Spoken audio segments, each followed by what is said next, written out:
लीलायां श्रीमत्श्रुतवत्तिकाय उत्सर्गं करोमि।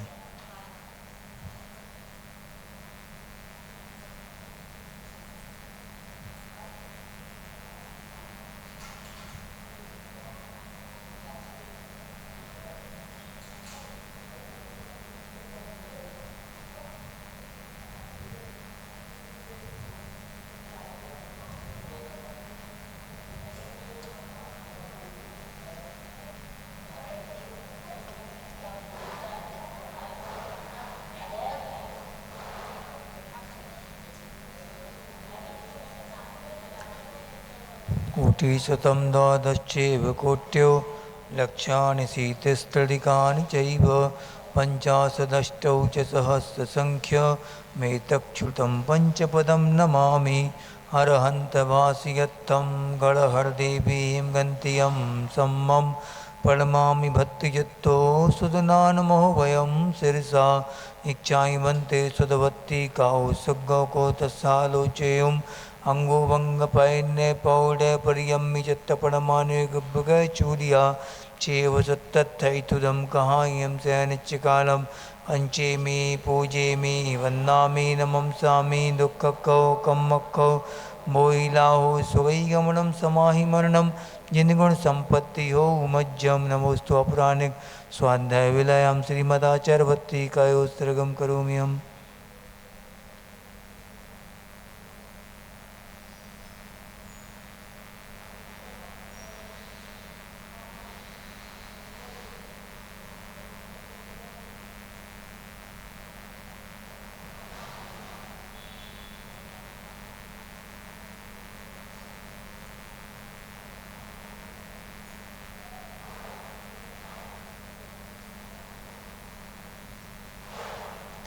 सूरजदधिपारगेभ्यः स्वपरमतिविभावना पटुमतिभ्यः स्वचरिततपोनिधिभ्यो नमो गुरुभ्यो गुणगुरुभ्यः छत्तीसगुणसमग्रे पंचविहाचारकरणसन्दर्शे शिष्यानुग्रहकुशले धम्मायिरे सदा वन्दे गुरुभक्तिसंयमेणे आतरन्ति संसारसागरं घोरं छिन्नन्ति अट्टकम्मं जम्मं मरणं न पावयन्ति ये नित्यं व्रतमन्त्रहोमनिरता ध्यानाग्निहोत्राकुला षट्कर्माभिरतास्तपोदन्दना साधुक्रिया साधवा शीलप्रावर्णा गुणप्रहरणाश्चन्दार्कतेजोदिका मोक्षद्वारकपाटपाटनवटा प्रीणन्तु मां साधवा गुरुभः पान्तु नो नित्यं ज्ञानदर्शननायका चारित्राणो गंभीरा मोक्षमार्गोपदेशका इच्छावन्ते आरवत्तिकाौ सुगौको तस्सालोचयुं सम्मनानि सम्मदनि सन सम्मचरजित्ताणं पंचविहाचरणमायर्याणं मायारादि सुदनानोपदेशनमज्जायाणं तीरणगुणपाणनयाणं सब्बसाहूलं शयनित्यकालं पंचेमि पूजेमि वन्दामि नमंसामि।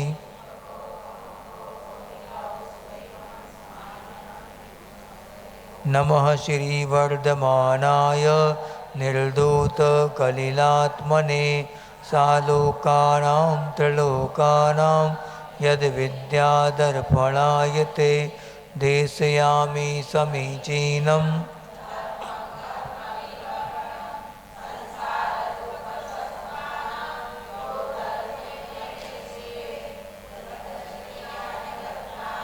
तुम लोग पढ़ते सत्वानाम नहीं है, ध्यान देख के पढ़ो।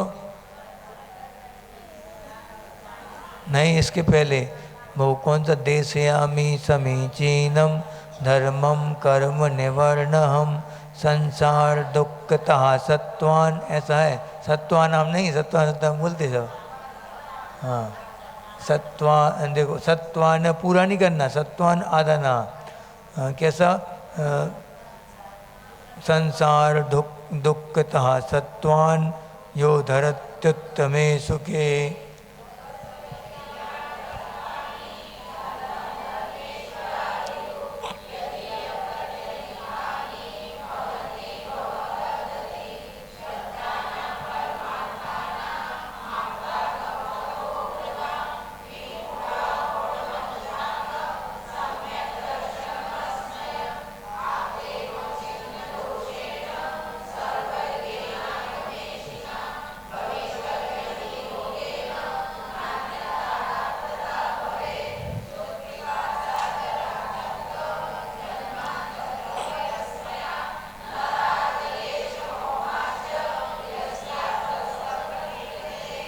परमेष्टि परम ज्योतिर्विरागो विमला कृति सर्वज्ञोनादिमध्यांता सर्वाशास्तो फलाल्यते अनात्मार्थं विना रागै शास्त्रा शास्ति सतोहितं धनं शिल्पी करस्पर्शान् मूर्जहा किमपेक्षते आप्तोपज्ञमनुल्लङ्घ मद्दृष्टेष्टविरोधकं तत्तोपदेशकृत्सार्वं शास्त्रं कापत्यघट्टनं विषयासावसातीतो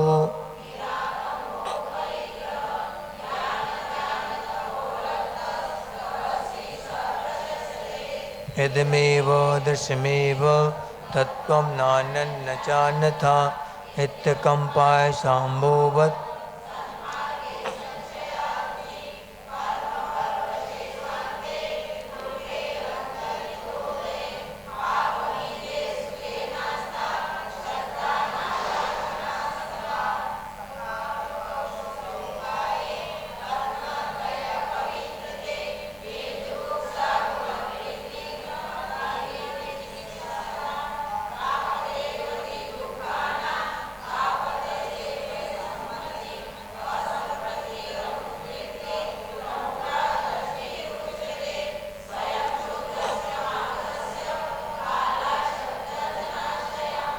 वाञ्छितां यत् प्रमार्जन्ति तद्वदन्तु पगूहनं दर्शनाचरणाद्वापि चलतां धर्मवत्सलै प्रत्यवस्थापनं प्राज्ञै स्थितीकरणमुच्यते स्वयुत्थ्यान् प्रति सद्भाव सनाथापेतकैतवा प्रतिपत्तिर्यथा योग्यम्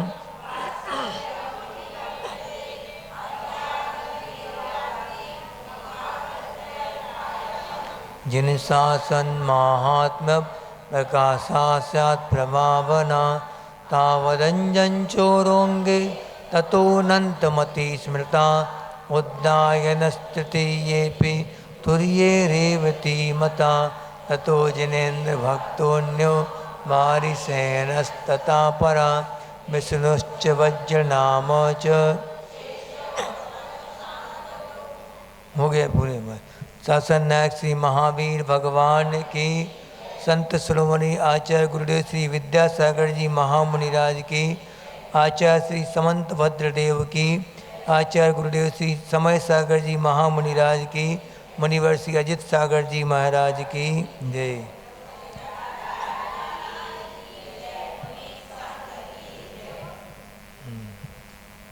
अब कल अपन ने पढ़ा था सम्यक ज्ञान के बारे में। क्या क्या विशेषताएं पढ़ ली सम्यक ज्ञान की? कौन सी? न्यूनता से रहित, यानी कि जो आगम में लिखा उसमें कम करके बोल दिए कुछ अक्षर, ऐसा नहीं वो होगा कभी भी, कुछ घटा दिया जाए। इसलिए टीका ग्रंथों का जो आचार्य पढ़ते थे कभी भी, तो टीका ग्रंथों में से पढ़ते थे सीधा सीधा, कि कोई अपनी तरफ से एक्स्ट्रा कोई जोड़ दिया जाए या फिर घटा दिया जाए अर्थ। हिंदी में हो सकता कि किसी ने अर्थ करते समय कोई छूट गया या फिर अतिरिक्त हो गया, अपनी तरफ से लगा दिया। तो टीका ग्रंथ जो मूल होते, मूल आचार्य ने लिखे हैं, वो कहाँ रखे हैं? वो क्या नाम उसका, पौन नूरमलय वगैरह में, जो बड़े बड़े अपने मूलबद्री जैनबद्री, इनमें अभी मूल ग्रंथ सुरक्षित हैं, ताड़पत्रों पर लिखे हुए अभी भी ज्यों के त्यों रखे गए हैं ग्रंथ। उन ग्रंथों से जो प्रकाशित प्रति हैं उनका पूरा एक एक मिलान करके और लिखे गए वो ग्रंथ हैं। अब उन ग्रंथों में जो भी मान लो गड़बड़ हुई तो मूल प्रति में देख लिया जाता है, तो अपने आप सब कमी पकड़ में आ जाती कि किसने यहाँ पे क्या मिलाया है और क्या अलग अलग से जोड़ा है या क्या घटाया है, सब कुछ समझ में आ जाता है किससे? मूल प्रति से मिलान करने से। इसलिए आचार्यों को और मुनियों को अधिकांश व्याकरण आदि का ज्ञान होना अनिवार्य रहता, अनिवार्य ऐसा हो जाता। अगर आप सिद्धांत ग्रंथों का अध्ययन करेंगे तो उसके लिए व्याकरण का ज्ञान होना जरूरी है, क्योंकि वहाँ पे किसके शब्द का कैसा मतलब निकल रहा है, क्या आचार्यों का क्या मंतव्य था उस समय, कैसे उन्हें अर्थ निकाला, इन सब चीज़ों का, तो ये सब किससे ज्ञात होता है? व्याकरण आदि न्याय आदि शास्त्रों को पढ़ने से। इसलिए हर एक शास्त्र का अपना अपना महत्व होता। जैसे कि बड़े महाराज जी कोई होते हैं संघ के जो निर्यापक वगैरह होते, उनको संघ का निर्वाह करना पड़ता, किस दिशा में विहार करना है, और कौन से नक्षत्र में विहार करना है, कौन सी दिशा में करना है, कौन से मूल में करना है, ये सब बातें ज्ञात होना चाहिए। इतने बड़े संघ की सुरक्षा का सवाल है, तो संघ की सुरक्षा कब होगी? जबकि आपको पूरा पूरा नॉलेज होगा कि इस तरफ जाने से खतरा हो सकता है संघ के लिए। जैसे भगवती आराधना ग्रंथ में देखो सब वहीं देखने लगते, कोई भी निकलता है बस जैसे उसी के लिए बैठे हैं बिल्कुल, देखो अभी भी देखते जा रहे हैं। यहाँ वहाँ क्यों देखते? जब हम पढ़ा रहे हैं, जब हम नहीं देख रहे वहाँ पे तुम्हें क्या जरूरत देखने की? हाँ, हम देख रहे हैं तुम देखो फिर, उसके लिए कोई भी हो क्यों देखो वहाँ पे ध्यान जाता। जब यहाँ मन लग जाए तो फिर कहीं मन नहीं लगना चाहिए। तो अपने भगवती आराधना ग्रंथ में लिखा है, आचार्य की जब समाधि हो जाती है तो संघ को किस दिशा में विहार करना अनिवार्य है?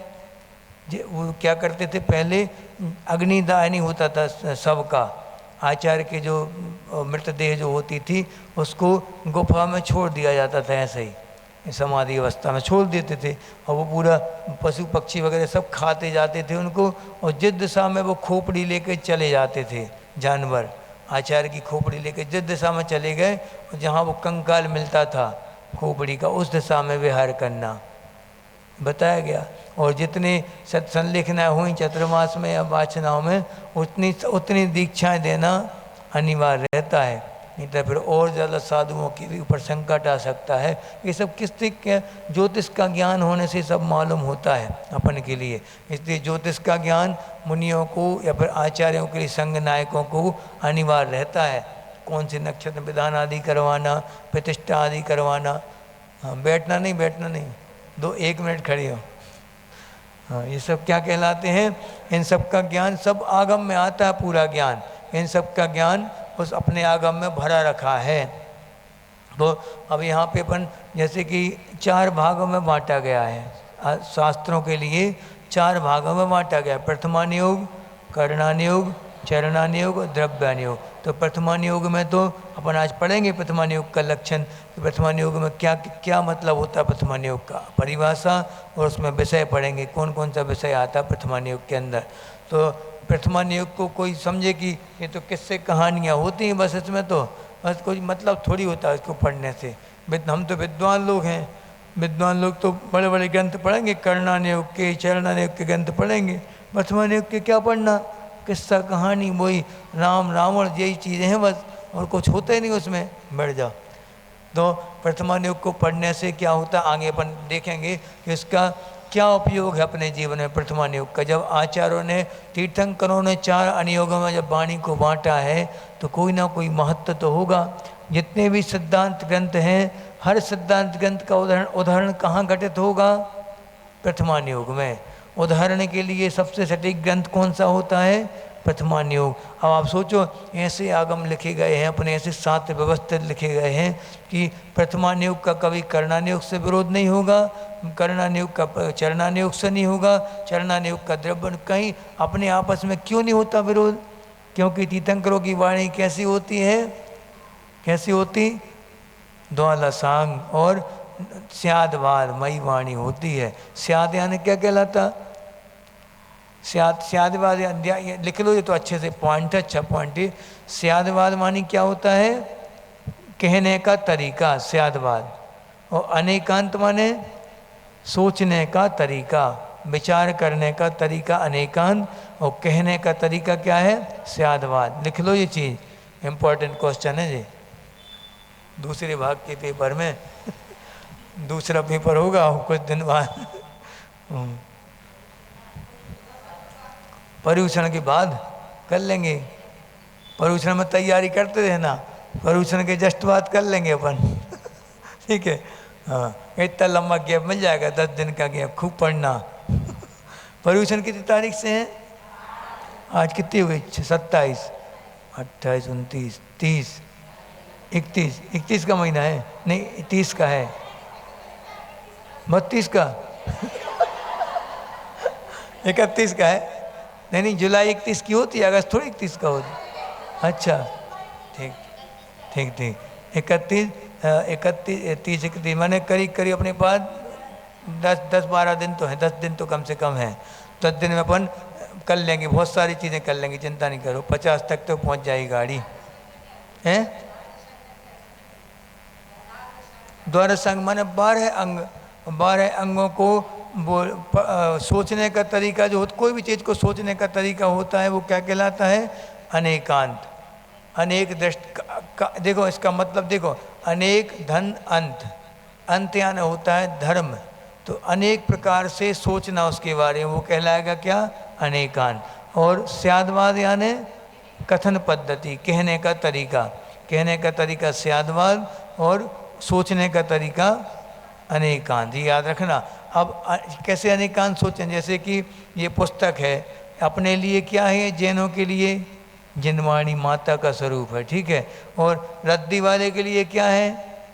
पैसे कमाने का एक जरिया है उसको। रद्दी से मतलब क्या? जिनवाणी का, तो पैरों में कुछ लेगा वो तो, ठीक है। और गाय के लिए क्या है? ये खाने की चीज़ है, खा जाएगी वो। जैसे गैया यहाँ आ गई, सबकी किताबें खा जाएगी वो ही। क्यों? क्योंकि उसको भूख लगी, उसको तो दिखता है कि ये क्या है, पेड़ से बनती है, खाने योग्य है, बस खा जाएगी वो चुपचाप। पुट्ठा उट्ठा पन्नी मन्नी सब खा जाती है, उसको खाने की चीज़ है। अपन के लिए कौन सी चीज़ है? जिनवाणी माता है। और एक मिथ्या दृष्टि कोई जीव आ जाए, उसके लिए कौन सी चीज़? किताब है, साधारण किताब, जैसे अन्य किताबें होती हैं ऐसी जी किताब है। उसके लिए पूजनीयता की दृष्टि से नहीं देखेगा उसको वो। ये क्या कहलाया? अनेक तरीक़ों से वस्तु को बारे में सोचना।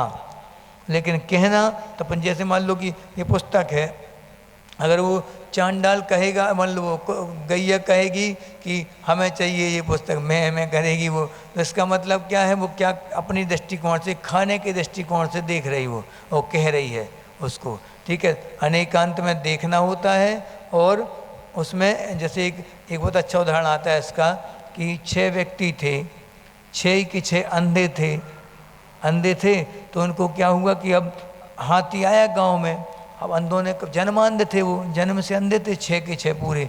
तो उनकी अब हाथी देखने वो भी चले गए, सब लोग जा रहे थे हाथी देखने, पहली बार हाथी सबने देखा।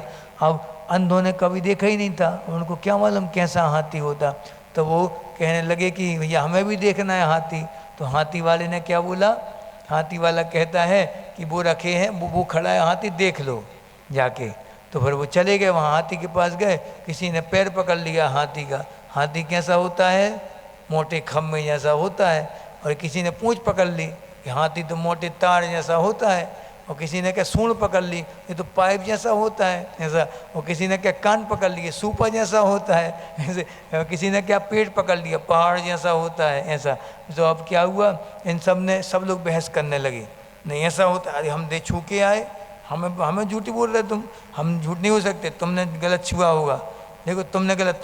मैंने एक दूसरे के ऊपर आरोप लगा रहे थे। वो क्या कह रहे थे? मैं सही हूँ, वो कह रहा था मैं सही हूँ, मैं ही सही हूँ, मतलब अकेला मैं सही हूँ, तो ये गलत हो गया। हाँ, आप भी सही हो और मैं भी सही हूँ। लेकिन अभी जो अपन कह रहे हैं वो, हाँ इधर आ जाओ सामने, आ जाओ निकल जाओ। अभी जो कह रहे हैं वो किस दृष्टि से कह रहे हैं? जैसे मान लो जिस सूपा वाला व्यक्ति है वो कहेगा कि हाथी कैसा होता है? सूपे जैसा होता है। तो उसने किस दृष्टिकोण से बोला? क्योंकि उसने कान की दृष्टिकोण से बोला, तो वो भी सही है अपनी जगह पे। तो एक व्यक्ति आया, उसने कहा कि क्या हो गया भाई, क्यों लड़ रहे तुम लोग आपस में, इतनी अच्छी बनती थी, तुम्हारी लड़ाई क्यों होने लगी? तो कहते देखो आप ही बताओ, निर्णय करो। वो हाथी खड़ा सामने, मतलब हम कह रहे हैं ऐसा होता, हम कह रहे हैं ऐसा, सबने अपने अपने बता दिए, 6 ने। अब वो बोलता है, वो समझदार था, अनेकांत को जानने वाला था, उसने कहा कि हाथी कैसा होता है? 6 को मिला दो, हाथी होता है 6 को मिला दो, यानी क्या? अनेकांत। कान का धर्म अलग है, नाक का धर्म अलग है, पैरों का अलग था, उसके चारों पैरों का, और पूंछ का अलग धर्म था, सूंड का अलग था, सबका अलग अलग धर्म था। इन सबको मिला दो तो एक क्या बन जाता है? हाँ, अब वो मान लो बोलेगा कि कान वाला हाथी वो खड़ा है, तो कान वाला जो बोलेगा वो कान के दृष्टिकोण से बोलेगा।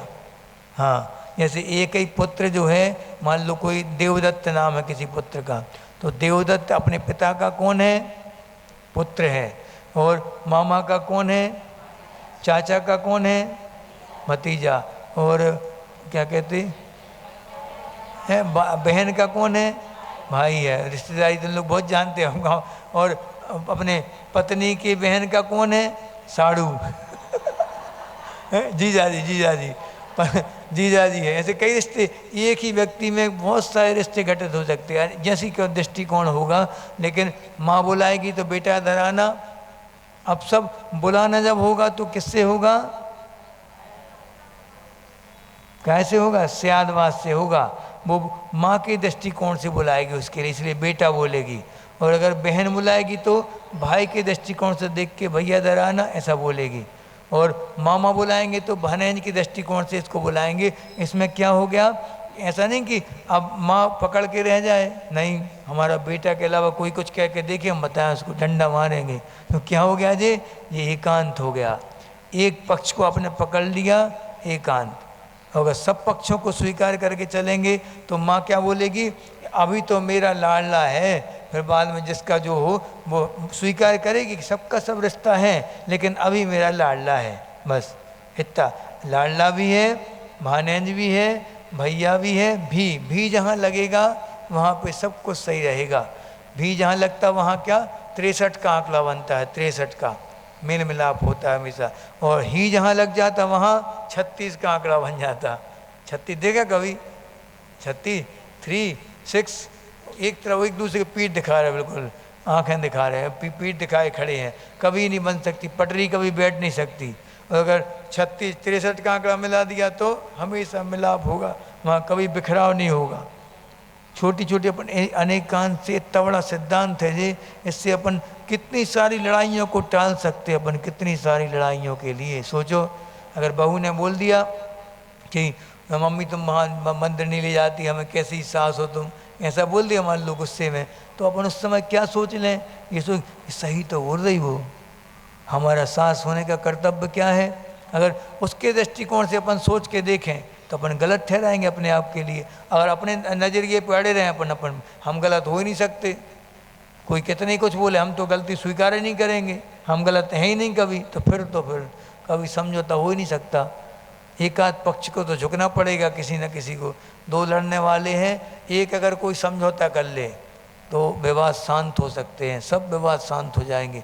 और दोनों बिल्कुल अपनी अपनी बात पर अड़ग हैं तो फिर तो भगवान नहीं बचा सकता लड़ाई करने से। ऐसा होता कि आचासी का हमने बताया था ना एक बार पहले भी कि मेरा सो सच्चा नहीं, सच्चा सो मेरा। मैं जो कह रहा हूँ वो सही है, नहीं, जो सत्य है वो मैं कह रहा हूँ, इसमें कभी विवाद नहीं होंगे। क्योंकि हम शास्त्र की बात बोल रहे हैं, अब वो बहस करने लगे तो देख लो भैया, हम नहीं कुछ कह रहे, ये तो लिखा है, आप देख लो अपने हिसाब से। ऐसा जैसे कि बहुत अच्छी उदाहरण दृष्टांत है आपको कि आचार्य कुंद स्वामी ने समय सार में क्या लिखा, नग्गो न मोक्ष मग्गो, एक जगह जो लिख दिया। और फिर उसके बाद अगली गाथा में क्या लिख दिया, नग्गो ही मोक्ष मग्गो। ये कैसे आचार है, बताओ क्या कह रहे हैं, नग्नता मोक्ष मार्ग नहीं है। अगली बार क्या कह रहे हैं, नग्नता ही मोक्ष मार्ग है।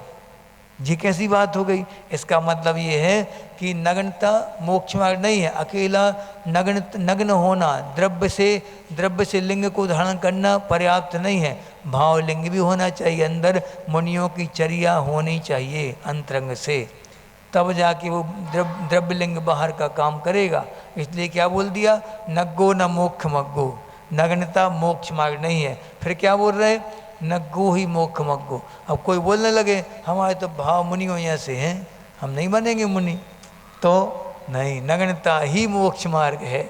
ये कुंद स्वामी है, ये अनेकांत है। अपना जैन दर्शन जो है वो अनेकांत की आधारशिला है।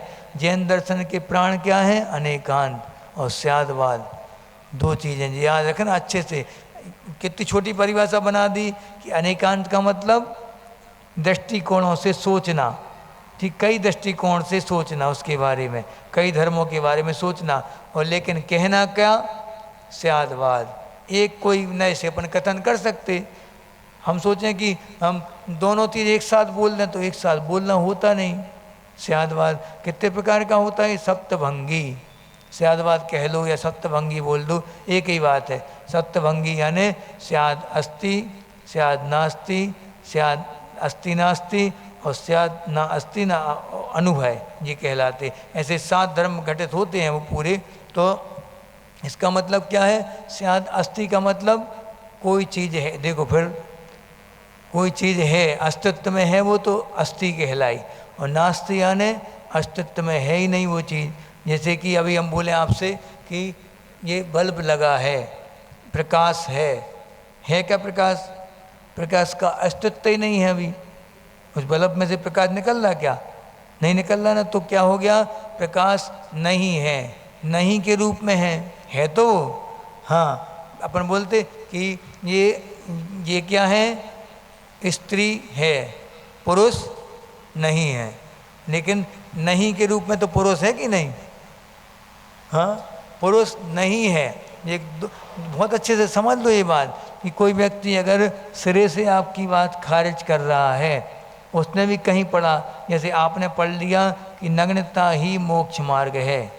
अब आप क्या धारणा बना ली कि अकेला द्रव्य से मुनि बन जाओ, भाव जरूरत नहीं है भावों की, तो फिर वो क्या आधा अधूरा ज्ञान कहलाएगा। और आपने पढ़ लिया, अगला सूत्र भी पढ़ लिया आपने, अगला गाथा पढ़ ली, कौन सी? कि नग्नता अकेला मोक्ष मार्ग नहीं है, भावलिंग भी होना चाहिए साथ में, नग्गो न मोक्ष मग्गो। तो वो दोनों बहस नहीं करेंगे कभी। हाँ, इस जगह पे ये सही है, इस जगह पे ये सही है, अपनी अपनी अपेक्षा है। एक जगह पे वो भांजा है, एक जगह पे भतीजा है, एक जगह पे वो साला है, एक जगह पे फूफा है, कुछ भी चीज़ बोल सकते। कितने सारे रिश्ते घटित हो जाएंगे। ये सब क्या है? अलग अलग तरीके से सोचना और कहना, लेकिन एक ही तरीके से होगा। कभी बहुत सारी दृष्टिकोण से सोचना तो हो सकता, लेकिन बुलाना कहना तो एक ही तरीके से होगा वह। हाँ, ठीक है। अब अपन आज पढ़ेंगे प्रथमानियोग का लक्षण, कि प्रथमानियोग भी एक अनियोग है। अनियोग यानी होता है द्वार, कि वहाँ आगम में प्रवेश करने का पहला द्वार कौन सा है? प्रथमानियोग, सबसे पहला। जो अल्प बुद्धि व्यक्ति हैं, जो नए नए जुड़ते हैं जो धर्म से, तो उनको समझाने के लिए इनमें क्या आता कि पुराण पुरुषों की कहानी सुनने से क्या मिलता है कि अपन पाप में जाने से बच जाते। अपन देखते उदाहरण में कि रावण ने कितना वैभव संपन्न था, लेकिन उसने एक गलती कर दी, उसकी सज़ा कितनी बड़ी मिली, इसको कितना बड़ा अपवाद हुआ, उसका कितनी ज़्यादा थूथू हुई पूरे जगत में। तो पापों से विरक्ति आती है प्रथमानियोग को पढ़ने से, संवेग वैराग अपना पुष्ट होता है उससे। इसलिए प्रथमानियोग के ग्रंथ भी अनिवार्य है पढ़ना। इनको बाल बच्चों का समझ के छोड़ना नहीं कभी। कहानियों में कितना सार होता, सैनिक चरित्र को देख लो आप, कितना ज़बरदस्त ग्रंथ है वो। पढ़ने से बिल्कुल आत्मा खिल जाती पूरी कि हम बच गए भगवान पापों से। हाँ, हमारे जीवन में ऐसा कोई क्षण नहीं आया कि हमने मुनियों के ऊपर कोई उपसर्ग किया हो, नहीं तो नरक आयु का बंध बनता, और नरक आयु बन जाती तो हमारे नियम व्रत आदि लेने के भाव नहीं बनते। अभी तो बन रहे हैं, अगर बन जाती आयु तो भाव भी नहीं बनते कभी। इसलिए अपन सजग रहें इन सब चीज़ों से। प्रथमानियोग से अपन सजग हो जाते। प्रथमानियोग मर्था, निशान लगा लो मर्था तक। प्रथमानियोग मर्था, ज्ञानम चरितम पुराणमपि पुण्यम, बोधि समाधि निदानम, बोधि समाधि निधानम, बोधति बोधा समीचीनः।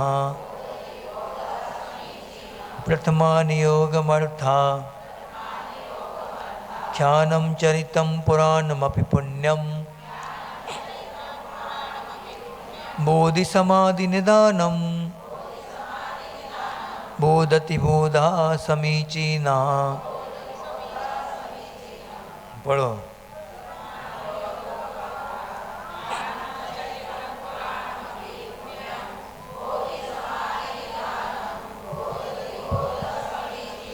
हाँ, देखो, प्रथमानियोगम, प्रथमानियोगम माने प्रथमानियोग क्या कहलाता है? अर्थाख्यानम।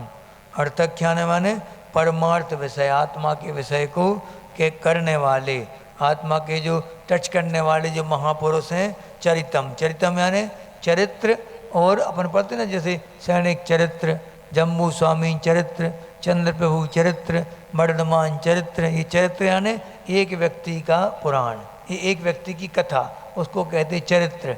और पुराणम यानी 63 सलाह का पुरुषों में से किसी एक की कथा नहीं, 63 सलाह का पुरुषों से संबंध रखने वाली कथाओं को क्या कहेंगे? पुराण कहेंगे। एक व्यक्ति की कथा है अगर, तो वो क्या हो कहलाएगी? चरित्र। और पुराण अगर किसे कहेंगे? 63 सलाह का पुरुषों की कथा को पुराण कहते हैं। ठीक है, तो ये बता रहे परमार्थ विषय का अर्थ करने वाले। परमार्थ यानी क्या कहलाता? परम अर्थ यानी प्रयोजन, सबसे परम यानी उत्कृष्ट प्रयोजन, सबसे अगर पूजनीय कोई प्रयोजन है, सबसे उच्च प्रयोजन अपना कोई है तो वो क्या है? मोक्ष पुरुषार्थ। ठीक है, तो मोक्ष पुरुषार्थ को करने वाले कौन? एक कोई पुरुष का चरित्र, और अपि माने और पुराणम, पुराणम यानी 63 सलाह का पुरुषों का चरित्र कथानक। पुण्यम, पुण्यम यानी पुण्यवर्धक, और पुण्यवर्धक है प्रथमानिक को क्या कहा गया? पुण्य की वर्धनी जो होती है, असंख्यात गुणी कर्मों की नजरा होती है। बड़े बड़े पंडित लोग भी, आचार्य ने 20 बार अपने जीवन में क्या पढ़ा? पद्म पुराण पढ़ा 20 बार। वही पढ़ना आचार्य की तो वैसे याददाश्त थी महाराज जी, वो समय याद था, फिर क्यों पढ़ते रहे बार बार वही चीज़ें? तो उनने क्या इसलिए पढ़ा, जितनी बार पढ़ो इतना सुंदर लिखा गया है पद्म पुराण के लिए। आचार्य रविशरण स्वामी ने इतना प्यारा तरीके से प्रस्तुति की है, अच्छे अच्छे मुनि महाराज जी भी उसके ऊपर लट्टू हो जाते। उनकी शैली को देख के अच्छे अच्छे महाराज जी भी उसको बिल्कुल याद करने के लिए बेताब हो जाते, कितनी सुंदर तरीके से लिखा गया। कौन ने लिखा है पद्म पुराण? आचार्य रविशरण स्वामी ने। ठीक है, तो वो पढ़ते आचार्य जी ने पढ़ा, वो भी मूल से पढ़ा आचार्य जी ने, हिंदी नहीं पढ़ते थे, मूल से पढ़ते थे आचार्य जी। बोधि समाधि निधानम, अब क्या है? बोधि और समाधि का निधान यानी भंडार ग्रह है। बोधि क्या कहलाती? बोधि यानी रत्नत्रय, रत्नत्रय को देने वाला। और समाधि यानी हमारी सम आदि माने बुद्धि, हमारी बुद्धि को समता में रखने वाला। या फिर समाधि को वो भी कह सकते कि जब बुद्धि बिल्कुल शत्रु मित्र में, मरण और जीवन में एक से हो जाए बुद्धि संलेखना के समय, वो भी समाधि कहलाती। ठीक है, निदान यानी कि भंडार है। प्रथमा नियोग को जानता है कौन? समीचीन बोधा, समीचीन यानी सही सम्यक, बोध यानी ज्ञान, सम्यक ज्ञान जो होता है वो क्या प्रथमा नियोग के लिए कैसे जानता है? कि अर्थख्यानम यानी कि आत्मा का परमार्थ का विषय, परमार्थ अर्थ का विषय करने वाले कौन? चरित्र यानी एक व्यक्ति का पुराण एवं एक व्यक्ति की कथा, या फिर पुराणम यानी 63 सलाह का पुरुषों की कथा को कहने वाला पुण्यवर्धक है। और बोधि समाधि निधानम यानी बोधि और समाधि को देने वाला है प्रथमा नियोग। ठीक, अब कोई बोलते हैं कि महाराज जी प्रथमा नियोग में है ही क्या महाराज जी, कि वो वही कहानी है, और या फिर श्रृंगार का वर्णन करते हैं। कैसे आचार हैं वो श्रृंगार का वर्णन कर रहे थे, महिलाओं के बारे में वर्णन चलता तो कई पेजों में वर्णन निकल जाता, तो कितने विकार आ जाते मन में उनको पढ़ के। तो विकार तुम्हारे मन में अंदर विकार भरे हुए हैं, जो लिखने वाला आचार्य ने इसलिए लिखे ये ग्रंथ प्रथमा नियोग के, कि ये नहीं समझे कोई कि कुछ नहीं मिला, कुछ था नहीं घर में तो मुनि बन गए बस। हाँ, चक्रवर्ती का वैभव छोड़ के आए, 14 रत्न, 9 निधियाँ, 18 करोड़ घोड़े, 84 लाख हाथी छोड़ के आए थे। अपने पे तो कोई मकान नहीं छूटता, किराए का मकान भी है और चू रहा है ऊपर से, तब भी नहीं छूटता। कोई कहे छोड़ दो मकान, जो दूसरे ले लो, नहीं हाँ हमारे तो पुरखों की यादें जुड़ी हैं। हाँ, उनने कैसे छोड़ा होगा सोचो, एक झटके में। जीर्ण तृण सम त्यागे आती ना वैराग्य भावना में, कि कौन से जीर्ण तृण क्या कहलाता? जो कि जीर्ण शीर्ण हो गया है, घास का तिनका बिल्कुल लूज हो गया बिल्कुल पूरा, ऐसे तिनके के समान, सड़े तिनके के समान छोड़ दिया उन्होंने। किसको? चूते हुए मकान को। अब कोई ने ये भी क्वेश्चन किया था कि वे कैसे चक्रवर्ती हैं, तीर्थंकर थे, उनके तीर्थंकरों को क्या आवश्यकता? वो तो सब कुछ जानते थे कि संसार में क्या है, फिर भी 2-2 शादियाँ कराई आदिनाथ ने, 100-100 बेटे पैदा किए, क्या उनको कितनी समझ नहीं थी क्या? ऐसे ऐसे क्वेश्चन करते हैं लोग महाराज जी लोगों से। तो उसका आंसर क्या है कि भैया ये पुरुषार्थ है कि धर्म मार्ग में लगाने के लिए लोगों के लिए, क्योंकि महापुरुष जो होते हैं वो आदर्श होते हैं। जगह मोबाइल नहीं चलाना सभा में, मोबाइल नहीं, बंद कर। तो महापुरुष जो होंगे वो क्या होंगे, आदर्श होंगे। वो जैसा करेंगे वैसा जग में प्रचलन होगा। इसलिए अगर कोई कमज़ोर है, गृहस्थ धर्म मुनि धर्म का पालन नहीं कर पा रहा, उसकी शक्ति नहीं है, तो उसको बताने के लिए उनने क्या मार्ग बताया, गृहस्थ का मार्ग भी है। अगर वो कमजोर, सबसे पहला उपदेश तो किसका देना, मुनि अवस्था, मुनि बनने का उपदेश देना। और फिर नहीं है सामर्थ्य, उसकी कमजोरी है शरीर में, तो फिर कौन सा बैठे, गृहस्थ का मार्ग है वो बताओ। अब पहले ही से गृहस्थ का बता दो तो वो कम बलजोर आदमी भी वो भी कमज़ोर हो जाएगा। हाँ, इसलिए पहला उपदेश मुनि अवस्था का देना कि मुनियों का मार्ग ये है। आप तो पूरी हिम्मत लगा के और पापों का त्याग करो, पूर्णतः पापों से विरक्त हो जाओ और इसको उत्कृष्ट अवस्था को प्राप्त करो। ये मनुष्य का सबसे बड़ा उत्कृष्ट पद कौन सा कहलाता, अनंत सिद्ध, अनंत आचार उपाध्याय साधु, ये ठीक है अभी पंचम काल में। इसलिए उत्कृष्टता को प्राप्त कीजिए। प्रथमान योग का यही लक्ष्य होता कि अब नहीं तो कोई कहने लगे कि ये खाने पीने घर में नहीं था, भूखे मर रहे थे तो मुनि बन गए। हाँ, कई बार भूखे मरने वाला मुनि बन जाए। तब भी वो कहानी बताई उसमें कि जैसे एक व्यक्ति था, कहानी आती है ऐसी पुराण ग्रंथों में, एक व्यक्ति थे, वो जा रहे थे, एकदम गरीब परिस्थिति थी, बहुत ज़्यादा गरीब थे। महाराज जी के प्रवचन सुने, लोगों को जमावड़ा देखा कि कितने करोड़पति आदमी आ रहे हैं, और आहार देखे, बढ़िया लड्डू पेड़ा खा रहे हैं महाराज जी, क्या क्या आइटम बन रहा है चौके में, सब देखा उनने। तो उनको मन हो गया उनका, क्या हम भी बन जाएंगे साधु, क्या अच्छा बढ़िया है, कुछ करना धंधा है नहीं, बढ़िया बैठो शांति से खाने पीने चले जाओ, एक टाइम खा के आ जाओ शानदार। तो फिर उन्होंने क्या किया कि महाराज जी के साथ साथ दीक्षा ले ली। अब महाराज जी ने क्या केस तुंज कर लो, केस तुंज कर लिए। उन्होंने कहा कि अब उपवास करना पड़ेगा, केस तुंज कर लिया ना, उपवास कर लो, अब चलो उपवास कर लिया। उपवास के बाद अब पढ़ना की बारी आई, तो महाराज जी कहने लगे हमारा उपवास है, अब तुम निकल जाओ बाहर को। लोगों से बोल दिया कि उनको पढ़गान कर लो। अब वो जानते थे कि ये सच्चा साधु नहीं है, ये किसके कारण आया है। देखो वैराग्य कई प्रकार से होता, प्रभाव से, स्वभाव से, दबाव से, अभाव से। हाँ, प्रभाव से आने जैसे आचार्य के प्रभाव में वैराग्य नहीं था, लेकिन आचार्य के प्रभाव में आके वो वैराग्य हो गया। प्रभाव से हुए, आचार्य के प्रभाव में आया, लेकिन उनकी जब देशना सुनी तो फिर स्वभाव से हो गया। तो ये भी हो सकता प्रभाव से, ठीक है। उसके बाद दूसरा स्वभाव से, वो नेचुरल वैराग्य हुआ और दीक्षा ले ली जाके। तीसरा अभाव से, घर में खाने पीने नहीं था, भूखे मर रहे थे, साधु बन जाओ, दे देंगे आदमी खाने, अच्छे आइटम मिलेंगे बढ़िया बढ़िया। कैसे, ये क्या हो गया, अभाव से। और एक दबाव से, दबाव से कैसे, दबाव से उनने राजा ने कहा कि अब तुम्हें फांसी की सज़ा मिलेगी, तो भाग गया वहाँ से, वो फरार हो गया। कहते कि अब दबाव में, पुलिस का दबाव है, पकड़े गए तो फांसी पक्का है, मुनि बन जाओ। हाँ, तो लेकिन सब प्रकार से कैसे ही बने वो, लेकिन बाद में वो स्वभाव में आ सकता है। बस मुद्रा धारण कर ले एक बार वो, फिर तो निश्चित है कि जब आचार्यों की देशना सुनेगा, मुनियों की संगति में रहेगा, तो जीवन में परिवर्तन जरूर होगा उसके, ये पक्की बात मान के चलना।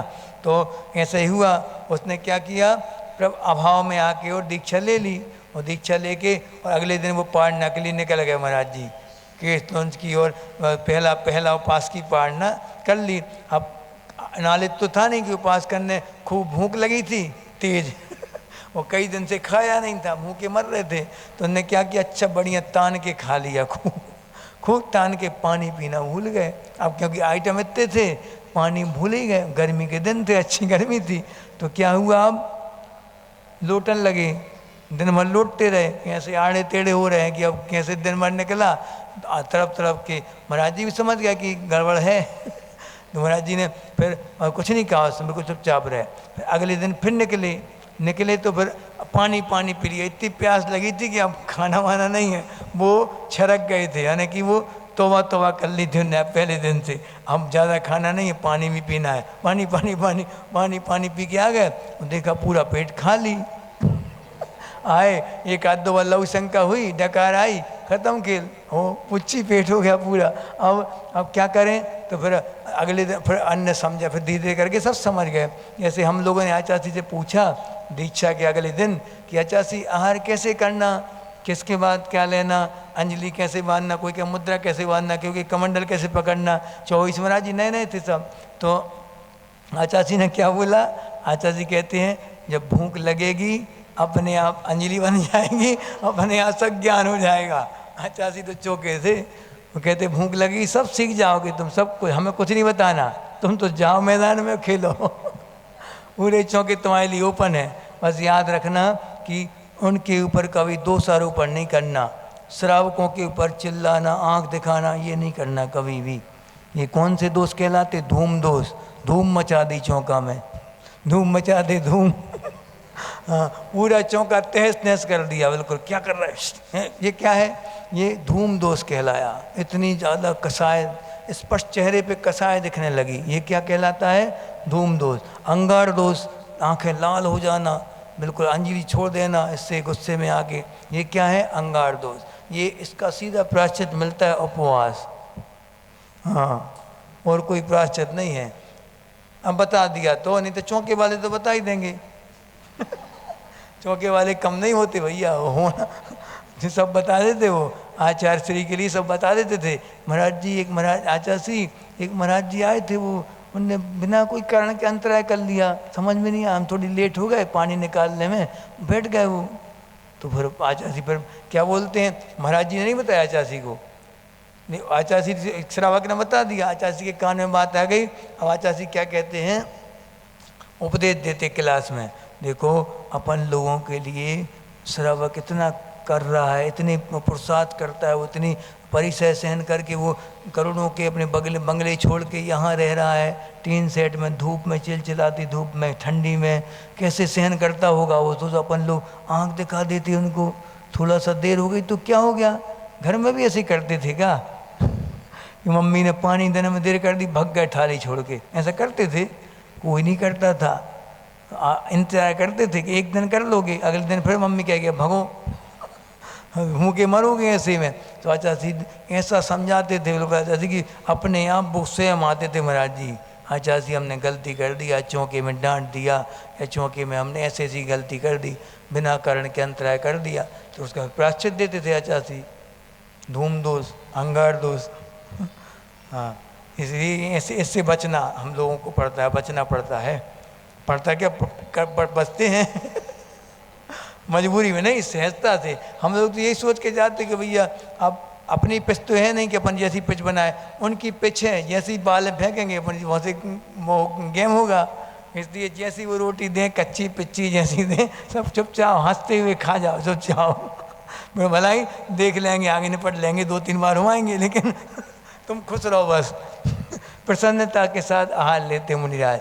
कुछ भी ना हो चौके में तब भी लोग को चेहरा खिलखिलाता रहता। आचार्य क्या लेते थे? मूंग की दाल और रोटी, क्या घी की घी चिपड़ दिया जाए, छुहारे की चटनी, इसके अलावा चल ही नहीं कुछ।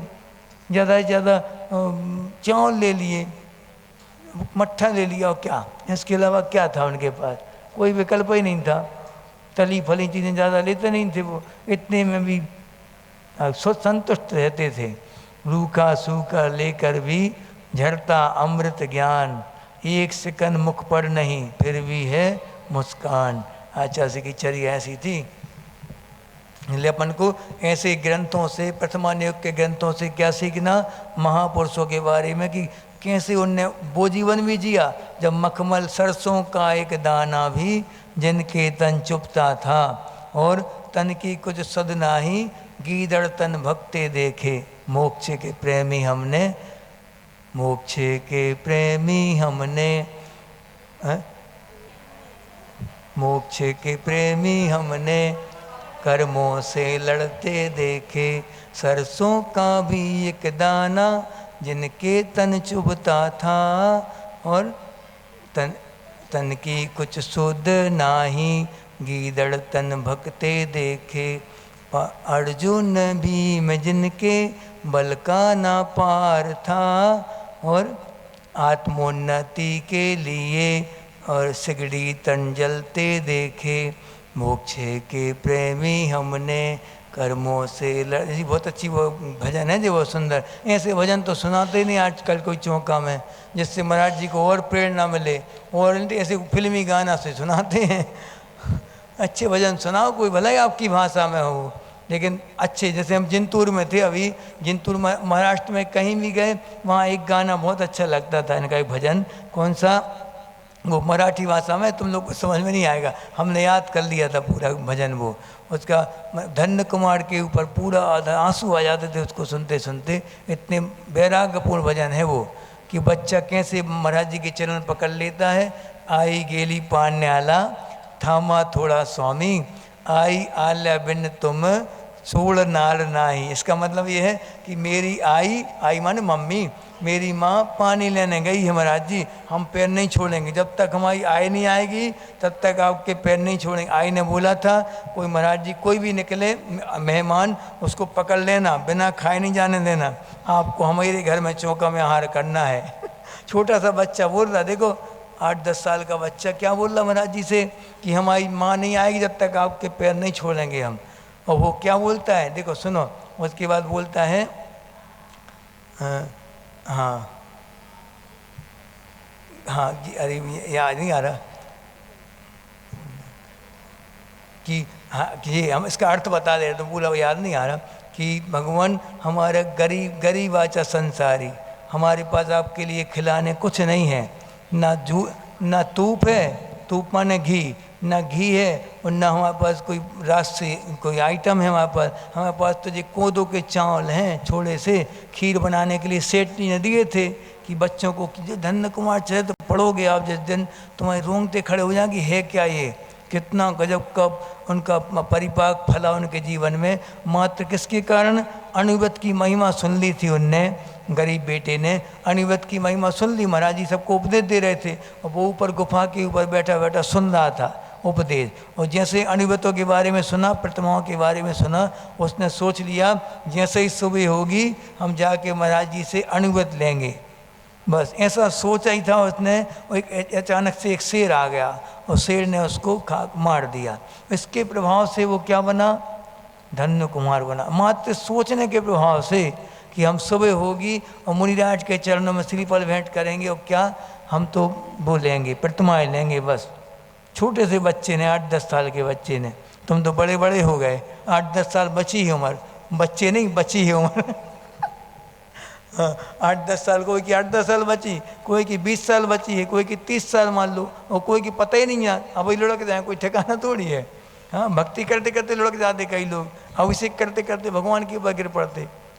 तब किसकी उम्र पूरी हो जाए कोई, तब भी अपन इतने निश्चिंत हैं कि अब तो बहुत जीना है महाराज जी, अभी तो नाती पोतों की शक्ल देखना है, तब प्रतिमा लेंगे। लिख के दे दो हमारे लिए कि हम इतने जिएंगे, तो हम आशीर्वाद दे रहे, उसके लिए भी आशीर्वाद कि नाती पोतों के ब्याह कर लो, फिर तुम प्रतिमा ले लेना। लिख के हैं कोई लिखित किसी के पास कि हम इतने 100% 99 साल तक जिएंगे? कोई गारंटी नहीं है, 99 सेकंड की गारंटी नहीं है। तुम तो बोल रहे कि साल की बात कर रहे हैं ऐसा। इसलिए इन सब ग्रंथों से अपन को क्या सीखना है कि अपनाना भी और छोड़ना भी। अगर अपनाना जानते हो तो छोड़ना पहले सीखो। हाँ, अभिमन्यु जैसे नहीं करो कि तुमने माँ के घर में, सुभद्रा जब घर में थे अभिमन्यु, तो वो सुन रही थी चक्रव्यूह के बारे में अर्जुन से, सुनती सुनती सो गई वो, तो उनने प्रवेश का तो सुन लिया कैसे घुसना, लेकिन बाहर आने का नहीं सुन पाए। तो वो बच्चे के ऊपर माँ का प्रभाव पड़ता है, तो वो क्या गर्भ से संस्कार थे उनके, तो वो सुन घुस गए, लेकिन हम निकलना जानते नहीं थे, फंस गए, मर गए, वीर गति को प्राप्त हुए। सबने मिल के मारा उनके लिए, लेकिन जानते होते तो ये बात नौबत आती नहीं कभी। इसलिए अपन को पुराण ग्रंथों से ये हमेशा याद रखना उन ग्रंथों के लिए कि हम कैसे इतना वैभव छोड़ सकें। पुण्य के योग से वैभव तो मिलेगा, पक्की बात है, वैभव को छोड़ना कैसे है, जी अपन को पुराण पुरुषों से सीखना है। अब अगला करना नियोग, इसमें समझ में आई ना जी, अच्छे से आ गए समझ में। प्रथमा नियोगम अर्थाख्यानम, यानी कि प्रथमा नियोग क्या है? अर्थाख्यान, यानी कि जो परमार्थ विषय को करने वाले जो महापुरुष। चरितम यानी चरित्र, किसका चरित्र होता? एक व्यक्ति का जीवन क्या कहलाता? चरित्र कहलाता। और बहुत सारे महापुरुषों के बारे में जिसमें चर्चा हो वो क्या कहलाएगा? पुराण। पुण्यम, और पुण्य मन पुण्यवर्धनी कथाएं हैं सब, ये बोधि समाधि को देने वाली हैं। और ये बोधति, बोधति माने इनसे वो जानता है क्या? समीचीन ज्ञान के द्वारा वर्तमान युग आपको बताता है कि आपको इन सब पुराण पुरुषों के बारे में जानना चाहिए और अपने जीवन को बदलना चाहिए। क्योंकि जैसे जैसे अपन ये सिद्धांत आता है कि जिसकी आयु बन जाए एक बार, उस आयु में उसको जाना ही पड़ेगा। बाद में भला ही सम्यक दृष्टि हो जाए, नरक आयु बन गई, त्रेंच आयु बन गई, या खोटे देव की आयु बन गई, या फिर मनुष्य आयु बन गई, और उसके बाद सम्यक दर्शन हो गया, तो उसको वहाँ तो जाना ही पड़ेगा, भला ही सम्यक दर्शन हो जाए। ऐसा नियम रहेगा। ठीक है। ये नियम कहाँ घटित होता है? वर्तमान योग में। कौन है इसका उदाहरण? सैनिक राजा। ठीक है। ये कहलाता है क्या? वर्तमान योग। जितने सिद्धांत ग्रंथ हैं सबका उदाहरण कहाँ घटित होगा? वर्तमान योग में। जैसे कि ये उदाहरण आता है, एक सिद्धांत आता है कि तेजस शरीर का प्रयोग, तेजस रिद्धि, जो उसका बंद कहाँ से शुरू, कहाँ से कहाँ तक होगा? बताओ कहाँ से कहाँ तक होगा? 6वें गुणस्थान से लेकर और 8वें गुणस्थान तक बंद होगा, लेकिन प्रयोग कहाँ होगा उसका? 6वें गुणस्थान में होगा। ये गारंटेड बात है। तो अपन इसके उदाहरण क्या है? दीपायन मुनि। दीपायन मुनि को क्या हुआ? रिद्धि थी, तेजस रिद्धि थी, तो उसका प्रयोग कौन से गुणस्थान में होता है? 6वें गुणस्थान में। जब उनके ऊपर पत्थर बरसाए गए, बिल्कुल लहूलुहान कर दिया, आदमरा कर दिया उनके लिए, और छोड़ के चले गए वो लोग। और मैं यहाँ गुस्से में, महाराज जी बिल्कुल तमतमा गए गुस्से में, संयम छोड़ दिया उनने अपना। अभी क्या हुआ? अब यहाँ पे गुस्से श्री कृष्ण को मालूम पड़ी ये बात। श्री कृष्ण बलदाऊ दोनों बिल्कुल विमान से गए और जाके महाराज जी के आगे हाथ जोड़ने लगे। महाराज जी क्षमा कर दें, बालक थे वो, क्षमा कर दें महाराज जी। लेकिन उनने क्या बोला? मात्र 2 लोग बचेंगे बस। करोड़ों की जनता थी, 56 करोड़ यदुवंशी थे। कितने? 56 करोड़ यदुवंशी। नेमिनाथ की बारात में गए थे जो 56 करोड़ यदुवंशी पधारे, तो वो 56 करोड़ यदुवंशी द्वारिका में थे। सोचो आप, ऐसे एक व्यक्ति नहीं बचा, मात्र 2 व्यक्ति बचेंगे बस। बोल दिया उनने, तुम दोनों। अब तुम कितने प्रयास कर लो, खूब प्रयास किया उनने। उनने अपने माता पिता को बचाने के लिए रथ खींचा, रथ पे बैठाला माता पिता रिश्तेदारों को, और खींचने लगे रथ। इतने शक्तिशाली बलदाऊ, जिनके आगे समुद्र तक हिल जाता था, जिनकी हुंकार से इतने बलशाली थे। तो उनके जैसे ही रथ खींचते, रथ पूरा गड़ जाता जमीन में, पूरा 1 इंच नहीं हिल पाता था। बोलने कि देव फिर से बोला, वो देववाणी फिर से हुई, 2 बचेंगे बस मात्र। फिर उसके माता पिता ने बोला कि भैया तुम जाओ, और इनने बलदाऊ ने अपने हल के द्वारा पूरा समुद्र का पानी डाला अग्नि के ऊपर, बुझ जाए। लेकिन जैसे ही वो अग्नि आए, पेट्रोल का काम करती थी वो अग्नि, कई गुना ज़्यादा बढ़ा देती अग्नि के लिए। तो उन्होंने कहा, फिर से भविष्यवाणी हुई, 2 बचेंगे बस मात्र, तुम बच जाओ तो बच जाओ। तो वो लोग फिर निकल गए, क्या प्रयास करना व्यर्थ है, चले गए वो लोग वहाँ से। ये किससे है? किसका? दीपायन मुनि नरक में जाएंगे, क्योंकि जब 2 मत आते हैं इसमें। देखो वर्तमान युग में हरिवंश पुराण के अनुसार क्या हुआ था कि दीपायन मुनि मर के पहले और वो बने थे, अग्नि जाति के देव बने, अग्नि कुमार जाति के देव। और वहाँ से फिर अवधि ज्ञान से जान लिया इन लोगों ने मारा, तो वहाँ आके द्वारिका में आए और बीचों बीच उनने अग्नि जलाई पहले, बहुत बड़ी है। उसमें सबको हवन करते जा रहे थे, पूरे फेंकते जा रहे थे अग्नि में, प्रत्येक व्यक्ति को अग्नि में हवन कर रहे थे वो दीपायन देव। और दूसरा मत ये आता है कि पहले उन मुनि अवस्था में प्रयोग होता, क्योंकि सिद्धांत क्या कहता है कि मुनि अवस्था में ही प्रयोग होगा रिद्धि का। और रिद्धि ने क्या किया? पूरी द्वारिका को 12 योजन की द्वारिका जला दी, और फिर बाद में आके मुनि को जला दिया। इतने 48 मिनट तक उनका गुणस्थान 6वां ही रहेगा, जब तक वो जलाएगा, जब तक मुनिराज 6वें गुणस्थान में रहेंगे। और जैसे ही आए वो पुतला आया, महाराज जी को जलाया, उनका गुणस्थान गिरेगा नियम से, और नियम नरक में जाएंगे। देवी सिद्धांत है वो, तो प्रयोग तो 6वें में होगा, ये सिद्धांत हो गया। तो वर्तमान योग से अपन सिद्धांतों को समझते हैं, समझ सकते। करना योग 5 मिनट बचे। लोकालोक विभक्तेर विभक्तेर लोकालोक विभक्तेर युग परिवृतेश्चतुर्गति नाम च युग परिवृत्ते चतुर्गति नाम च आदर्शमिव तथा मति रवैति कर्णानियोगम च। हाँ देखो, तथा यानी कि प्रथमा नियोग की तरह, क्या जैसा प्रथमा नियोग का वैसा प्रथमा नियोग की तरह मति, माने ये मति निकालना है यहाँ से, मति कहाँ है, ये आ गया तथा मति लिखा ना, तथा मति माने वैसे ही जो मनन श्रुति ज्ञान, मति यानी श्रुति ज्ञान मति ज्ञान।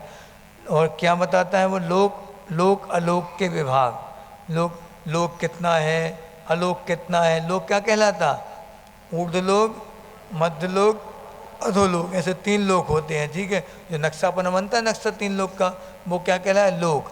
और उसके बाहर जितना भी है वो सब क्या है, अलोक, अलोक आकाश, ठीक है। और वो बता रहे हैं कि लोक और अलोक के विभाग को, कहाँ तक लोक है कहाँ अलोक है।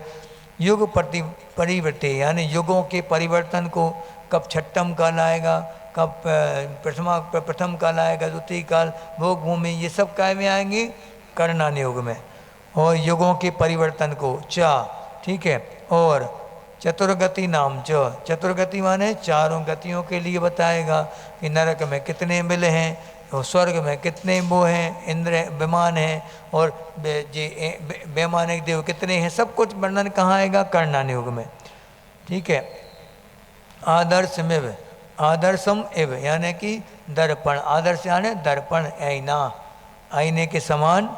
कर्णान योग, कर्णान योग को भी अवैति माने जानता है, कौन जानता, प्रथमान योग की तरह कर्णान योग को भी जानना। कैसे जानना, कि जो क्या क्या बताता है कि लोक और अलोक के विभाग को बताता है, और युग परिवर्तन को बताता है कि कहाँ से कहाँ तक युग चलेगा, कौन सा युग कितने समय का होगा, उनकी शरीर की ऊंचाई कितनी होगी, आहार क्या होगा, सब बताएगा पूरा। ये कौन बताएगा, कर्णान योग। और चारों गतियों के लिए बताएगा कि चारों गतियों में क्या क्या है, और कौन कौन से बिल होते, वहाँ कैसे एटमॉस्फेयर वहाँ का कैसा होता, कैसा वातावरण, सब ये कौन बताएगा, कर्णान योग।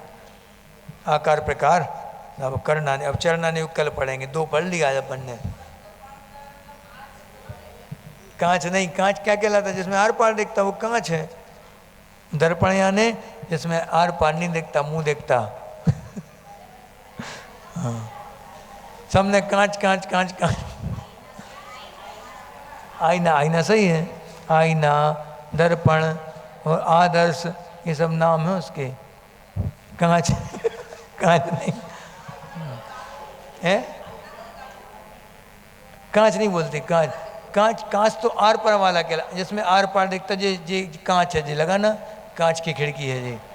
बोधि समाधि परिणाम शुद्धि स्वात्मोपलब्धि शिवसो की सिद्धि चिंता मणिम चिंतित वस्तुदाने त्वं मंद मानस ममास्तु देवी।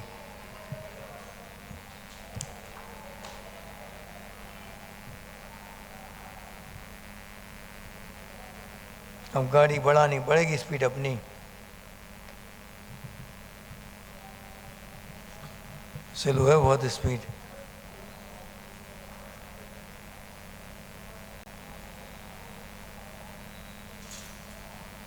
यहाँ पे 150 का आता है ना।